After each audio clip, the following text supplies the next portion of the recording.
ពេលដែលសិស្សប្រុសៗចាប់ផ្ដើមស្រឹកចុះគាត់ក៏ទទួលបានសមត្ថភាពក្នុងការបោកប្រាស់អ្នកណាម្នាក់ដោយមិនដឹងខ្លួនគាត់ហាក់ដូចជាបង្កើតកំភ្លើងខ្លីភ្លាមៗហើយទាញកាយស្ត្រីនោះក៏ចាប់ពោះភ្លាមៗព្រោះឈាមហាក់ដូចជាហូរចេញមកប៉ុន្តែតាមពិតអៀនគ្រាន់តែធ្វើជារាងកំភ្លើងដោយម្រាមដៃគាត់មិនដែលនាងសំបីតែបន្តិចស្ត្រីនោះមិនបានរងរបួសអ្វីទាំងអស់បន្ទាប់មកគាត់បានដើរចូលទៅក្នុងធនាគារហើយហុចសេកមួយ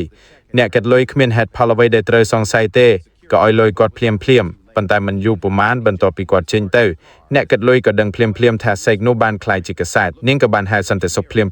ប៉ុន្តែវាហួសពេលទៅហើយអៀនបានលោតចូលឡានដៃគូរបស់គាត់ហើយគេខ្លួនទោះជាយ៉ាងណាក៏ដោយប៉ូលីសនៅពីក្រោយពួកគេមើលតាមកញ្ចក់មើលក្រោយគាត់បានប្រើអំណាចរបស់គាត់ម្ដងទៀតវិនាទីបន្ទាប់មន្ត្រីនោះបានឃើញព្រិលធ្លាក់យ៉ាងខ្លាំងពីលើមេឃផ្លូវក៏ធ្លាក់ចូលក្នុងភាពវឹកវរភ្លាមរថយន្តប៉ូលីសបានបាត់បង់ការគ្រប់គ្រងហើយរអិលហើយទីបំផុតក៏ក្រឡាប់ប៉ុន្តែនេះក៏ជាការបំផន់ភ្នែកដែរស្ត្រីម្នាក់បានតាមដានគ្រប់យ៉ាងយប់នោះនាងបានមកផ្ទះអៀនហើយចាប់ទាំងគាត់និងដៃគូរបស់គាត់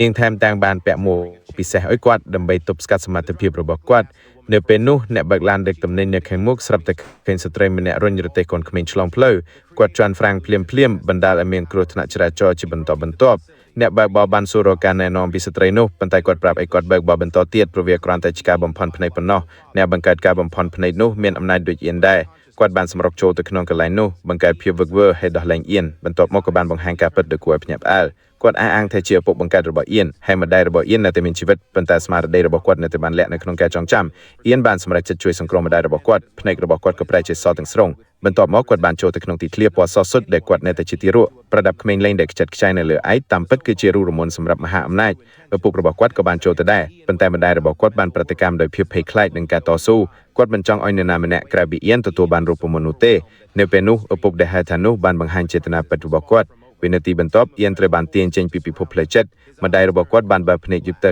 ទីបំផុតគាត់បានភ្ញាក់អៀនរំភើបចិត្តខ្លាំងរហូតដល់ទឹកភ្នែកហូរស្រាប់ចូលមកលើមុខរបស់គាត់ប៉ុន្តែវិពតនោះមិនទាន់ចប់ទេពេលដែលសិស្សប្រុសៗចាប់ផ្ដើមស្រឹកចុះគាត់ក៏ទទួលបានសមត្ថភាពក្នុងការបោកប្រាស់អ្នកណាម្នាក់ដោយមិនដឹងខ្លួនគាត់ហាក់ដូចជាបង្កើតកំភ្លើងខ្លីភ្លាមហើយទាញកាយស្ត្រីនោះក៏ចាប់ពោះភ្លាមព្រោះឈាមហាក់ដូចជាហូរចេញមកប៉ុន្តែតាមពិតអៀនគ្រាន់តែធ្វើជារាងកំភ្លើងដោយម្រាមដៃគាត់មិនដែលនាងសំបីតែបន្តិចស្ត្រីនោះមិនបានរងរបួសអ្វីទាំងអស់បន្ទាប់មកគាត់បានដើរចូលទៅក្នុងធនាគារហើយហុចសេកមួយអ្នកកាត់លុយគ្មានហេតុផលអ្វីដែលត្រូវសង្ស័យទេក៏ឲ្យលុយគាត់ភ្លាមប៉ុន្តែមិនយូរប៉ុន្មានបន្ទាប់ពីគាត់ចេញទៅអ្នកកាត់លុយក៏ដឹងភ្លាមថាសេកនោះបានក្លាយជាកសែតនាងក៏បានហៅសន្តិសុខភ្លាមប៉ុន្តែវាហួសពេលទៅហើយអៀនបានលោតចូលឡានដៃគូរបស់គាត់ហើយគេខ្លួនទោះជាយ៉ាងណាក៏ដោយប៉ូលីសនៅពីក្រោយពួកគេមើលតាមកញ្ចក់មើលក្រោយគាត់បានប្រើអំណាចរបស់គាត់ម្ដងទៀតវិនាទីបន្ទាប់មន្ត្រីនោះបានឃើញព្រិលធ្លាក់យ៉ាងខ្លាំងពីលើមេឃផ្លូវក៏ធ្លាក់ចូលក្នុងភាពវឹកវរភ្លាមរថយន្តប៉ូលីសបានបាត់បង់ការគ្រប់គ្រងហើយរអិលហើយទីបំផុតក៏ក្រឡាប់ប៉ុន្តែនេះក៏ជាការបំផន់ភ្នែកដែរស្ត្រីម្នាក់បានតាមដានគ្រប់យ៉ាងយប់នោះនាងបានមកផ្ទះអៀនហើយចាប់ទាំងគាត់និងដៃគូរបស់គាត់